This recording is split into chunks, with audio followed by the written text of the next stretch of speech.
सनातन धर्म और हिंदू एकता को समर्पित बागेश्वर धाम सरकार धीरेन्द्र कृष्ण शास्त्री की सनातन एकता पद यात्रा दिल्ली से वृंदावन तक निकाली जा रही है। इसी यात्रा को लेकर शनिवार को पलवल की ब्राह्मण धर्मशाला में विभिन्न संस्थाओं के अध्यक्ष एवं प्रतिनिधियों ने बैठक कर कार्यक्रम की रूपरेखा तैयार की।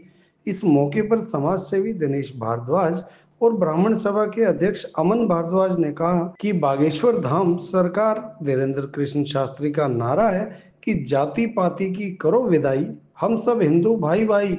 उन्होंने बताया कि बागेश्वर धाम सरकार और अन्य संतों का मुख्य उद्देश्य भारत को हिंदू राष्ट्र घोषित कराना, गाय को राष्ट्रीय माता का दर्जा दिलाना, यमुना को निर्मल बनाना और वृंदावन को मांस मुक्त क्षेत्र घोषित कराना है। इसी को लेकर यह यात्रा आयोजित की गई है। उन्होंने बताया कि इस सनातन यात्रा में भारत के बड़े बड़े संत, हिंदू संगठन, समाज सेवी संस्थाओं के साथ साथ जागरूक लोग हिस्सा ले रहे हैं।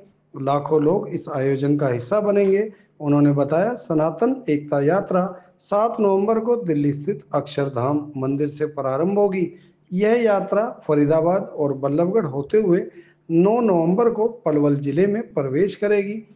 पलवल में यात्रा का दिवसीय भजन कल्याण कार्यक्रम बगोला गांव में होगा, जबकि रात्रि विश्राम आगरा चौक स्थित सीनियर सेकेंडरी स्कूल में 10 नवंबर को होगा। अगले दिन यात्रा बढ़कर बामनी खेड़ा में विश्राम करेगी। बंचारी गांव में दोपहर प्रवास और होडल की अनाज मंडी में रात्रि विश्राम होगा। इसके बाद यात्रा उत्तर प्रदेश में प्रवेश करते हुए 16 नवंबर को छठीकरा से होते हुए वृंदावन के श्री बांके बिहार मंदिर में समाप्त होगी।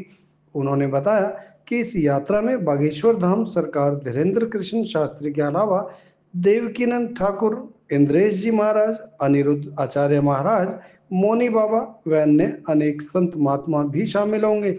उन्होंने पलवल जिले के लोगों से आह्वान किया कि इस ऐतिहासिक यात्रा में अधिक से अधिक संख्या में सम्मिलित होकर सनातन धर्म एकता का संदेश घर घर तक पहुंचाएं। उन्होंने कहा कि आज की बैठक का मुख्य उद्देश्य ही यही है कि सनातन एकता यात्रा के आगमन के बेहतर इंतजाम को लेकर आज विभिन्न सामाजिक संगठनों के साथ बैठक की गई। का आयोजन आज किया गया है, क्या मुद्दा था? आज की जो बैठक का आयोजन हमारे यहाँ ब्राह्मण धर्मशाला पलवल में किया गया है, उसका मुख्य जो उद्देश्य है, हमारी जो श्री बागेश्वर धाम सरकार धीरेन्द्र शास्त्री जी के द्वारा सनातन हिंदू एकता पद यात्रा जो निकाली जा रही है, जिसका दूसरा चरण है, उसी संदर्भ में आज यहाँ सभी सामाजिक संगठनों की, सभी समाज के अग्रणी व्यक्तियों की एक बैठक बुलाई गई है। जी, तो यात्रा कब पलवल पहुँचेगी और कब का आयोजन है? यात्रा जो है वो 7 नवंबर को शुरू होगी और पलवल पहुँचेगी 10 नवंबर को। 10 नवंबर को सुबह सीकरी से पद यात्रा शुरू होगी और बगोला में दोपहर का भोजन की व्यवस्था करी गई है बगोला गांव में, और उसके बाद रात्रि शाम को 6 या 7 बजे तक यहाँ यात्रा पहुँच जाएगी पलवल में। सीनियर सेकेंडरी स्कूल में व्यवस्था है सारी। जी, तो कौन कौन मुख्य रूप से संत इसमें जो है यात्रा में? इसमें यात्रा में तो ये समझिए जी, देश भर से जितने भी हमारे राष्ट्रीय संत हैं वो सभी इस यात्रा में श्री धीरेन्द्र शास्त्री जी के साथ रहेंगे। प्रमुख हमारे दिल्ली के बड़े बड़े अखाड़ों के जो भी महात्मा हैं वो सभी इसमें रहेंगे। मैं एक नाम क्या बताऊँ, ये समझिए कि संतों का बहुत बड़ा मेला लगने वाला है इस पद यात्रा में। क्या मुख्य उद्देश्य है इस यात्रा का? इस यात्रा का मुख्य उद्देश्य सभी हिंदुओं को एकजुट करना है। अपना जन्मभूमि का मुद्दा है, गौ माता को राष्ट्रीय माता का, यमुना का स्वच्छ यमुना सफाई का मुख्य उद्देश्य है। भारत को हिंदू राष्ट्र बनाना मुख्य उद्देश्य है।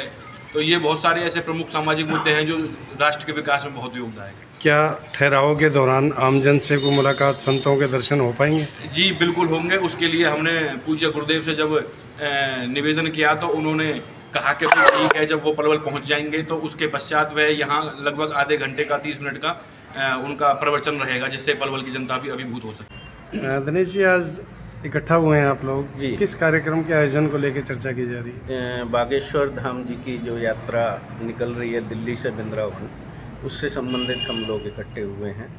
7 तारीख को दिल्ली कात्यायनी मंदिर छतरपुर से ये यात्रा शुरू होगी और दिल्ली में एक दिन इसका ठहराव है।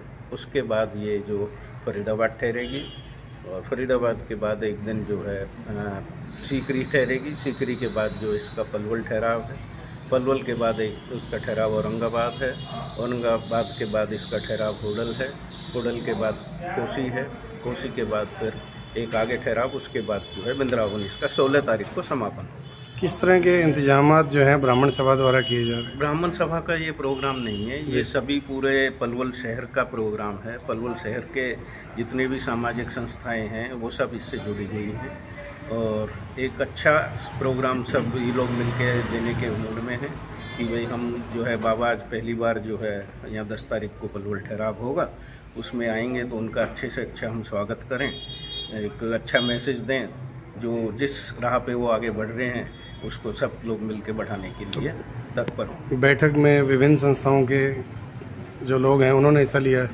विभिन्न संस्थाओं के हैं, विभिन्न क्लबों के हैं और सामाजिक जो दायरे से जुड़े हुए लोग हैं सभी लोग आज यहाँ आए। दिनेश जी, बात कर लेते हैं कार्यक्रम को लेकर। काफ़ी भीड़ भी होगी, स्वाभाविक है, जब इतना बड़ा प्रोग्राम है, लंबी यात्रा है, तो सुरक्षा को लेकर अगर बात करें तो वो क्या व्यवस्थाएं रहेंगी आपकी ओर से? सुरक्षा व्यवस्था उनका अपना भी सुरक्षा व्यवस्था, वो उनके जो है मार्शल साथ में हैं।